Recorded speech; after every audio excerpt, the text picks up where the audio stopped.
मुझे step by step बताएं कि जिससे मेरा मन शांत हो जाए, मतलब कैसे चलूं, शुरू कहाँ से करूं और कहाँ तक इसका। भोजन सुधारो। सबसे पहले भोजन सुधारो, अल्पाहार करो। नींद सुधारो।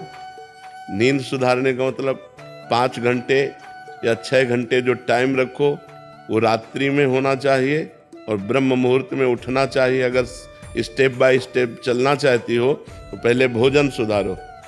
आपका भोजन सात्विक होना चाहिए, पवित्र होना चाहिए और धर्म के द्वारा कमाए हुए धन से होना चाहिए। दूसरा, आप अपनी नींद सुधारो। नींद में 6 घंटे सोने को होने चाहिए। 10 बजे से लेकर 4 बजे तक कितना समय हुआ है? हाँ, 4 बजे ठीक ब्रह्म मुहूर्त में उठ जाओ। अगर आपको ठीक चलना है, भजन करना है, तो ये 7, 8, 8 बजे तक जो 9, 9 बजे तक सोते हैं, ये स्टेप बाय स्टेप भजन कर पाएंगे। उनका जीवन ही व्यर्थ है। सूर्य भगवान उदय हुए और जो सैया में सो रहा है उसकी आयु, श्री, कीर्ति, बुद्धि सब नष्ट हो जाती है। जिसका भोजन ठीक और जिसका शयन ठीक, और जबान सुधारो। हर समय नाम जप करो, मौन का आश्रय लो। अगर उत्तर देना है तो उचित शब्दों का उत्तर दो, व्यर्थ की वार्ता ना करो। वाणी संयम में, जिसका सुनना संयम में।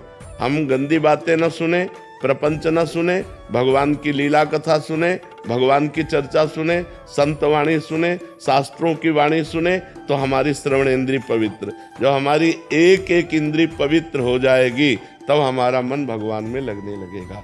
और समस्त शास्त्रों में वर्णन है, नवधा भक्ति से श्रेष्ठ कोई साधना नहीं है।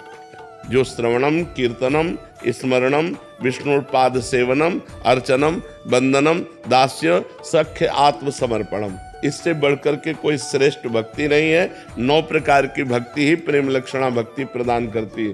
पर हम पहले अपने आचरण सुधारें, हर इंद्री को पवित्र करें। अब जो व्यभिचार करते हैं, गंदी आदतें, गंदे आचरणों में, और वो सोचे कि हम भक्ति, तो भक्ति का नाटक कर लें, भक्ति नहीं हो सकती। भक्ति होती है पवित्र इंद्रियों के द्वारा। अब जो गंदी बातें देखेंगे मोबाइल में, गंदे आचरण करेंगे, गंदा भोजन पाएंगे, होटलों का भोजन पाएंगे, मनमानी जागे, मनमानी सोए, मनमानी आचरण करें, अध्यात्म नहीं हो सकता। वो मनमानी आचरण उनको नरक दुर्गति की तरफ ले जाएगा, भगवान की प्राप्ति की तरफ नहीं ले जाएगा। तो इसलिए पहले सुनना ठीक करो, देखना ठीक करो, बोलना ठीक करो, सोना ठीक करो, भोजन ठीक करो, और फिर 9 प्रकार की भगवान की भक्ति को अपने हृदय में धारण करो। भगवान का ही श्रवण, भगवान का ही कीर्तन, भगवान का ही स्मरण, भगवान का ही पूजन। भगवान ही हमारे मित्र हैं, भगवान ही हमारे स्वामी हैं। भगवान को आत्मसमर्पण, अर्चन, वंदन, इसी से भगवत प्रेम प्राप्त हो जाता है।